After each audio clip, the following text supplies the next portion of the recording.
पुष्पदन्तौ वाच महिम्नः पारं ते परमविदुषो यज्ञसदृशे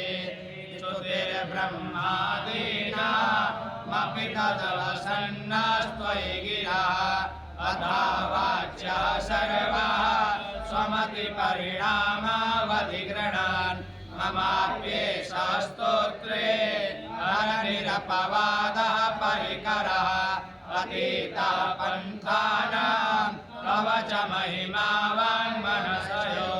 तदव्यप्रेत्यायां चकितमविधत्ते श्रुतिरपि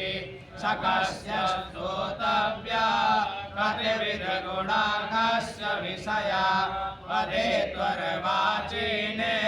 पतति न मनः कस्य न वचा मधुस्फीता वाचा परममृतं निर्मितवता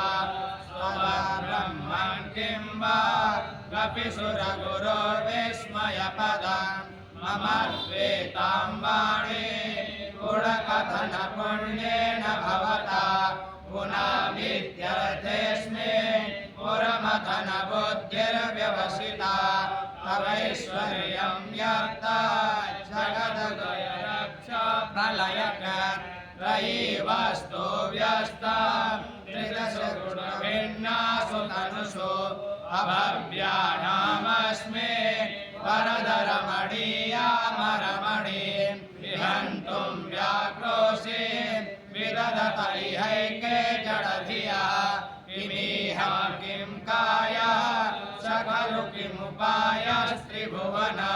किमाधारो धाता सृजति किमुपादान इति च अतर्केश्वर वै त्वय्यण्वसश्रदुस्तो हतधिया उतर्कोऽयं काश्चिन्मुखरयति मोहाय जगतः अजन्मानो लोका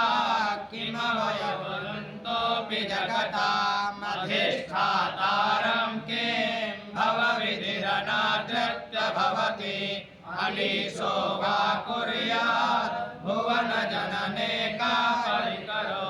यतो मन्दस्त्वं प्रात्यमरसंसेरतैमे त्रयी साख्यं योगात् पशुपतिमतं वैष्णवमिति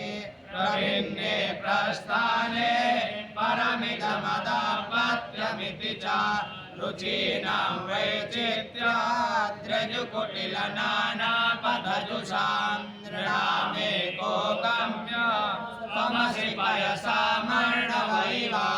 महोक्षा खड्वाङ्गं परशुरजिनं भस्मफणिना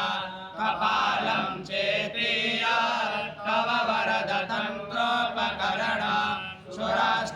सुरास्तान्तामृद्धें दधति च भवद्भ्रो प्रणिहितां स्वत्वारामां विषयमृगतृष्णा भ्रमयति ध्रुवं कश्चित् सर्वं सकलमपरस्त्वध्रुवमिदं परो द्रव्या द्रव्ये जगति गदति व्यस्तविषये समस्तेऽप्येतस्मिन् पुरमथनते विस्मितैव स्तुवन्तीं मे त्वां न खलु ननु घृष्टा मुखरता तवैश्वर्यायत्नात् यदुपरिविरञ्च हरिरथा परिच्छेतुं याता वनमदलस्कन्धवपुषात् ततो भक्ते श्रद्धा भरगुरुगुणाभ्यां गिरिशयात् स्वयं तस्ते ताभ्यां तव किमनुवृत्तिर्न फलति।